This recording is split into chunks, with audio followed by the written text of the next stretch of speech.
Well, a lot of people are thinking about required minimum distributions as they get close to those key ages, but you should be incorporating that RMD planning into your retirement planning as you approach that big day. So today we got 5 things you need to know about RMDs, and we'll do that next with Ryan Kravitz. This is Candid Conversations, retirement talk with Ryan Kravitz of Kravitz Financial and Insurance Solutions. Well, hello, welcome into Candid Conversations, retirement talk with Ryan Kravitz. I am Ben George. He's Ryan Kravitz of Kravitz Financial in Orange, California. Ryan, how are you today? I am doing pretty good. How about you, Ben? Doing well. I know RMDs is a big topic of conversation for people you work with, especially retirees. They get in there and they're thinking about starting to pull that money out. It becomes a bit of a challenge. And a lot of it is, a lot of people aren't thinking about it until it's time, right? That's part of the problem. Yeah, it's so true. I mean, all part of structuring that retirement income plan is thinking through all the things that you got to think through in the future, including the RMDs. So, knowing about RMDs or required minimum distributions isn't just something you need to know about once you reach the age you need to take them. It's about planning and preparing ahead of time in order to understand how it works and in order to help, make your plan more efficient from a tax standpoint and everything else. Yeah, so today's conversation is going to be all about that. 5 key things. We'll talk about when you need to take RMDs. We'll talk about calculating them, ways to reduce them. So a lot of beneficial information in this episode. If you like what you hear, please hit subscribe on the channel as well. We'd appreciate that. Ryan has a lot of other content on the channel. For those that are listening, maybe on podcast form, come over, hit subscribe, watch a lot of great content there to help continue to educate you as you prepare for retirement and just try to learn more about financial planning. So, Ryan, we got 5 key things we want to hop in here today on RMDs, required minimum distributions. What do we want to start with first? Well, let's start with number 1, right? When must you first take your first RMD? And so let's hop on over to there. Now, we're going to look at this from 2 perspectives. So the first perspective is, based upon your date of birth. So if you were born on January 1st, 1951, through December 31st, 1959, you have to take your first one at age 73. If you were born, though, January 1st, 1960 or later, your first RMD needs to be taken when you're 75. Now, let's dive a little bit deeper here, kind of look at this based upon account and a couple of other things. So first off, if you go down to the bottom there, you'll see Roth IRA and you'll see designated Roth accounts. Now, note with those accounts, you do not need to take out RMDs from those. So we don't need to even worry about those. But if we go back up there to the top in that section, the IRAs, the SEP IRAs, the simple IRAs. So again, with these, we do have to take out an RMD. These are the accounts that we've been funding on a pre-tax basis, right? So at some point, our friendly IRS wants to get their tax money and such. So we have to start taking this at either 73 or 75, depending upon the year you were born. However, your first RMD, you can wait up until April 1st of the following year. So if you have to take your first one this year, 2024, you can wait up until April 1st, 2025 to do that. However, do realize that you'll have to take 2 RMDs next year. You'll have to take one that will satisfy this year's RMD, and you'll have to take the second one by December 31st of the end of the year. So you need to plan for that. Now, it's a little bit different, but not too much. If you have a 401k or 403b or 457, and you'll see there's some specific possible exceptions. Again, the April 1st of the following year, that thing is still the same. But here's the key point is with these types of plans, you may be able to delay. You may not want to, and we'll talk about that later, but you may be able to delay if you're still employed until April 1st of the year after you retire. It may be possible only for if it's your most recent employer and the specific plan allows it and you can't be more than a 5% owner of the business. So some very specific rules around that. So that's number 1. Now, see, so basically when I turn the RMD age, whether it be 73 or 75, depending on when your birthday falls, I've got till April 1st, but then after that, it's year to year. So once that April 1st comes, you still have by the end of the year, that year, to still pay your second one, right? So that's how it breaks down. Exactly. And each and every year thereafter, you've got to take that RMD. So okay, very good. And I see the Roth's obviously not included, which is one of the benefits there of a Roth. Yeah, you got it. All right, very good. All right, what's number 2? So second one here, calculating RMDs. And now if you're not a math person, you might be looking at this going, geez, there's a lot of numbers on this. I'm just going to tune out right now, right? This is crazy. But here's the key thing. I just want you to know kind of big picture how the calculation is done. You don't actually have to make the calculation. I'll explain why in just a second. But here's what you have to know is that, let's say you have to take your first RMD at 73. What you'll need to do in order to, if you're running the calculation, is you'll look at the balance, let's just call it of your IRA account, at the very end of last year. Take that balance and then divide that by the distribution period number. So at age 73, you would divide that year-end balance last year by 26.5, and that is what your RMD is for that particular account. Now, what I do want you to notice here is that over time, that distribution period number is dropping. Okay, so what that means is that you're going to have to take a higher percentage of your account balance each year to satisfy that RMD.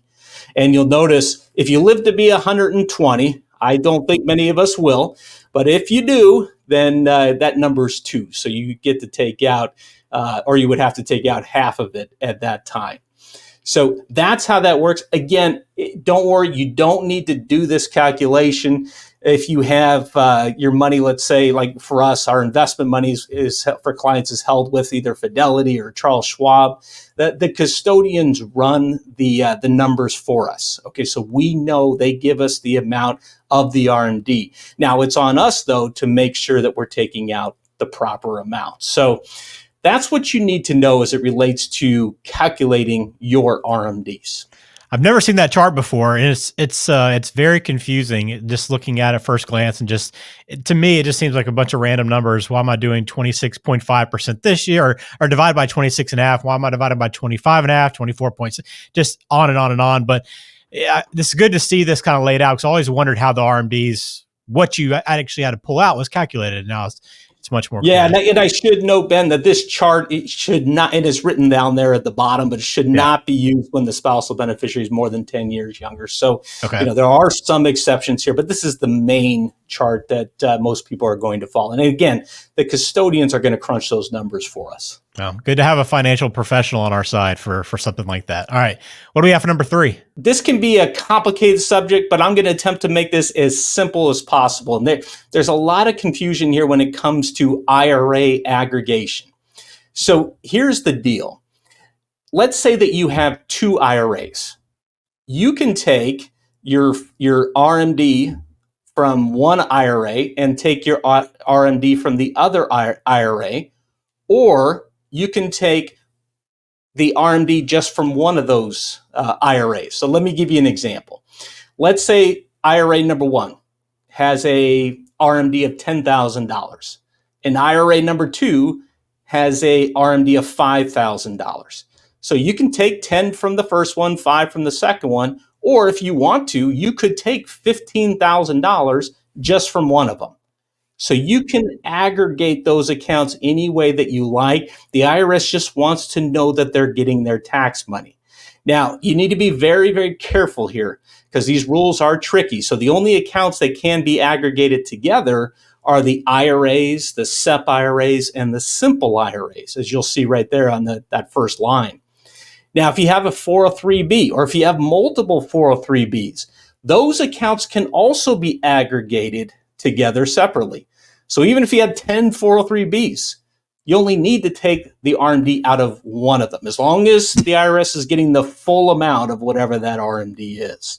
Now, if you have a 401k or 457 or other qualified plan, then you cannot aggregate those. You have to take the RMD from each of those separately. So this is just one of the reasons why it can make sense to consolidate your accounts, especially as you're getting closer to retirement, to help simplify your life, make things a little bit easier, and give you more flexibility on withdrawals and such.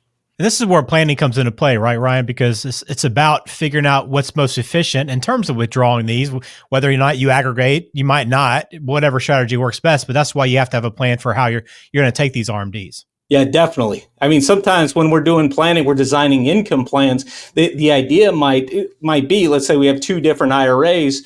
We might want to just take income from one IRA to satisfy the total amount of that RMD, and let the other IRA, continue to grow, and we don't need to touch that, and just know that we're getting the full amount. So it's it definitely comes back to what the plan is, as far as how much you're going to withdraw and when to meet your income needs. So absolutely right, Ben. All right, so that's the first three things you need to know about RMDs. I know people are probably itching to hear about some strategies or ways to maybe get rid of these RMDs, because maybe after all we don't want to take that money out. So what else do you have for us for number 4? Well, before we get to number 4, that bright yellow right there, that's an important thing, and that can be tricky. You'll see it says, can married couples aggregate accounts for RMDs? And so this comes up a lot. You'll have a married couple, John and Jane, right? Each of them have an IRA, and they're thinking, well, I'm married. We file jointly, or we're married. We file jointly. We each have an IRA. So because they're IRAs, we can aggregate those, right? And the answer is no. So you cannot aggregate those with your spouse, only with your own IRAs. That's very important, and it trips people up a lot. Yeah, I could imagine so. That's good information. So number 4, why might you want to reduce RMDs? Number 1, of course, is to help control your taxes, right? I put here to defer or not to defer, right? Because, so often we just get conditioned, especially as our younger years, when we're really trying to accumulate for the future. We just want to defer the tax, accumulate as much as we can. But as we're approaching retirement, the name of the game is, how are we going to get money out of there? Because it's going to be taxable when we do. So it's just about being thoughtful on when we're going to take those withdrawals, to find opportunities to help minimize what we need to take. Give you a great example. I was talking to a guy the other day, and he was on the verge of retirement, had a couple $100,000 just sitting in a savings account. And, the thought was, well, I'll just take money from there in order to satisfy my living expenses for the first year. I'm going to pay, nothing in taxes. This is money that's already been taxed. I don't even have to worry about that. Well, he also had an IRA. So there was an opportunity there in his situation, even if he just took the standard deduction, to withdraw some money and not have to pay any taxes on his IRA. Again, just because of that standard deduction. So there's all different opportunities, all depending on where you are within the tax brackets, to find opportunities to get money out and minimize the taxes that you have to pay. Next thing, won't dive into this real deep because I've done this on other videos. I'm sure I'll talk about it in the future. But if you have to give up that flexibility, because now you have these high RMDs, you may not be able to reduce the taxes on your Social Security. Keep in mind that depending on what your other income is, you'll either pay taxes on 0% of your Social Security or up to 85% of your Social Security, never more than 85. And we're talking at the federal level. But there are different strategies you can utilize. Maybe take some money from an IRA because your RMDs are only so high. Maybe you have a Roth. You could take some money from there. Then you have Social Security. So you're working to kind of minimize that Social Security. So a lot to say on that, but that's all we'll get into here today.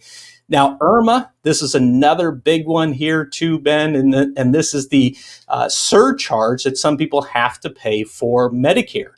Right now, I believe the normal premium is $174.70 for Part B. It changes every year, but a good example. Well, I'll get to that in a second when I get to the widow's tax trap. But if you have higher income, you are going to have to pay more for Part B and for Part D. Now, the widow's tax trap, another thing to be thought or thinking about. You're married, let's say, you may not need more money coming out of your IRA right now, but you need to be thinking of what would happen if one spouse ends up passing away. Because remember, then you'll have to file as a single person. Tax brackets aren't as favorable. If you're taking the standard deduction, you lose one of those. And so now you might have to pay even more taxes on your IRAs, and you may have to pay more for IRMA or pay more in taxes on your Social Security, all depending upon what your income is. So a lot of things to be thinking about there. One thing about that IRMA is, let's say your income's $130,000. for the year. If you're married, you're going to pay the standard Part B premiums. But if you're now single, because one spouse passed away, you're paying a surcharge, and your Medicare Part B premium is, I believe it goes double at that threshold, not to mention Part D goes up too. So all these different things that you want to be thinking about. All right, a lot of good reasons why you might want to reduce RMDs. So that takes us to number 5 then, Ryan. What are some strategies in order to do that? Yeah, last but not least, right? So let's just get into a few of them. Obviously, there's a lot of things that we could talk about here. Only going to touch on a few things real quick because I've already kind of talked about this too. Is number 1 there, you'll see withdraw money now to meet income needs. Let's say you retire at 65 and you don't need to take your RMDs until into your 70s. Well, you may want to start taking money out sooner. Again, it's how do you get money out of there and still minimize the amount of tax that you'll have to pay over the course of your lifetime? So it's being thoughtful, thinking about your overall income distribution plan. You also might want to think about converting to a Roth IRA. Now, you can convert all of it, right? A full conversion. You can do partial, which is typically more common, where you're just converting some maybe this year, some next year, and the amount that you may want to convert, again, is going to depend on where you are within the tax brackets. Maybe you're in the 12% tax bracket and you could realize some additional income before you get bumped up into the 22%, for instance. So it just all depends upon you.